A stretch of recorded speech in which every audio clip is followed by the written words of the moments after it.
1965 UFO encounter in Texas of the high strangeness variety by Charles Lear. In 1965, two Brazoria County, Texas law enforcement officers, Chief Deputy Sheriff Billy E. McCoy and Deputy Sheriff Robert W. Good, gave a report describing an encounter with a UFO to a major at a nearby Air Force base, and their case is included in the Project Blue Book files. While the report has some strange elements in it, what didn't make it into the case file is even stranger. According to McCoy in his written statement, at around 11 p.m. on Friday, September 3, 1965, he and Good were driving south from Damon to West Columbia, Texas, on Highway 36. When they were about 3 miles south of Damon, McCoy saw a stationary bright purple light on the horizon to the southwest 5 to 6 miles away. A smaller blue light came out of the purple light and moved to the right, stopping twice before becoming stationary as well. Then both lights moved upwards until they were 5 to 10 degrees above the horizon. The men were unable to make out any details besides the lights from their position. They turned around and headed back toward Damon to look for a back road that could get them closer to the lights. As they drove, Good looked at the lights through binoculars. They traveled for about 3/4 of a mile and then pulled to the edge of the road and slowed down to almost a stop.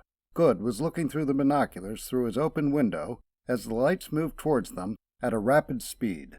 What is at this point described as an object came up and stopped over a pasture next to the highway. It was 150 feet away and 100 feet high. It was triangular-shaped, with the purple light off to its left side and the blue light off to its right. It was dull gray with no distinguishing features, 200 feet wide, 40 to 50 feet in the middle, and tapered down on both ends. There was no noise, and the purple light lit up the ground beneath it, the sign in front of it, the highway, and the inside of the patrol car. The moon was bright, and the object cast a shadow on the grass below. Good, who was in the driver's seat, with his arm resting on the open window, later said he felt heat through his long sleeve and coat that seemed to be coming from the object. According to McCoy, we immediately put the car in motion and headed toward Damon as fast as we could go. As they hit speeds of 110 miles per hour, McCoy continued watching the object through the back window. It stayed in its position for about 10 seconds and then moved, at a very high speed, back to where it was when they first saw it. It then went straight up in the air and disappeared at 25 to 30 degrees above the horizon. When they were back in Damon, they drove along slowly and discussed what they had seen. Even though they were scared, they decided to go back and look for the object because they wanted to find out what it was. They took the old Damon West Columbia Road, which would put them closer to the object's original position. They drove the length of the road and didn't see the object. They turned off and headed back to Damon on Highway 36. When they got to where they were when they first saw the lights, they again saw the purple light. The blue light came out of it and acted just as it did before, and they decided to leave because we figured the object would start coming towards us again. They went to West Columbia and told City Judge Jim Scott what they had seen.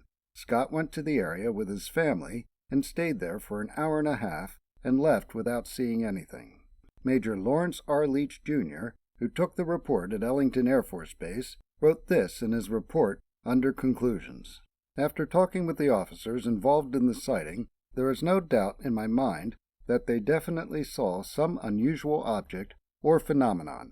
However, my investigation failed to uncover any facts that permitted me, with my meager knowledge of such things, to arrive at any explanation for the unusual sighting.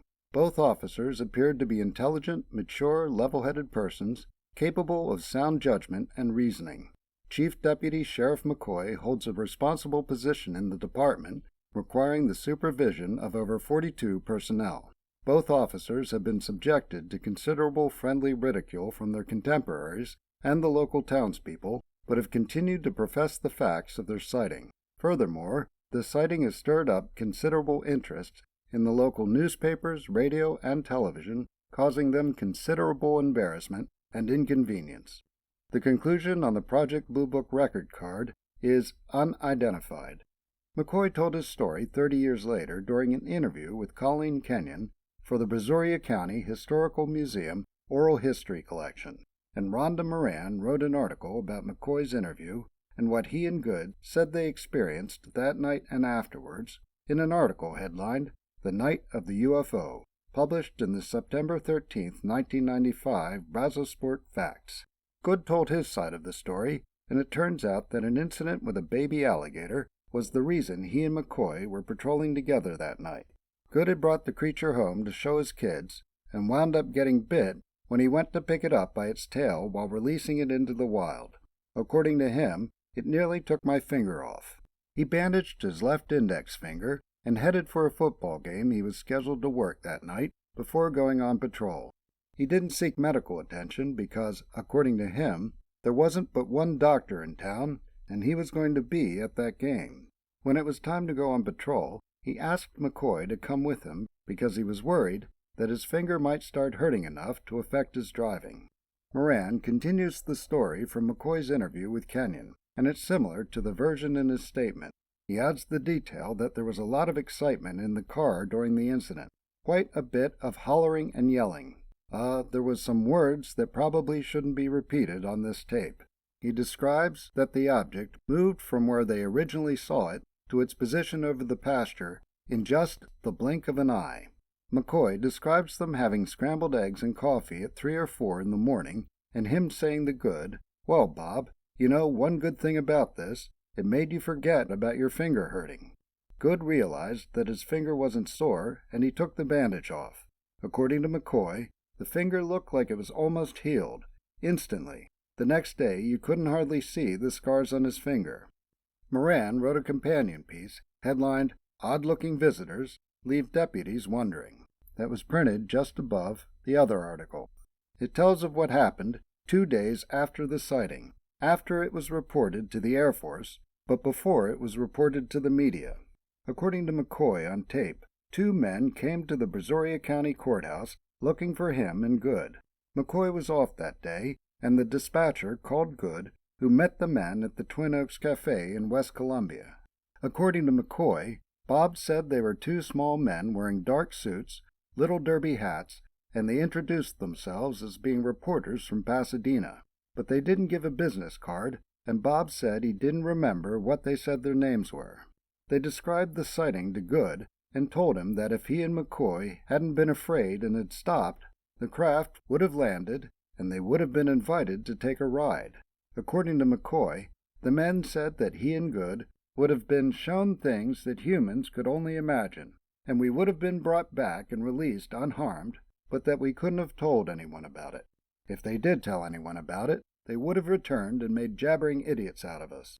According to McCoy, Good called that night, worried because they had reported their sighting to the Air Force. McCoy said he told Good, "Well, Bob, we don't have anything to worry about, 'cause we didn't stop. We didn't go for a ride on it, and some people might say we're jabbering idiots anyway." Charles Lear is the author of The Flying Saucer Investigators, available at Amazon.com.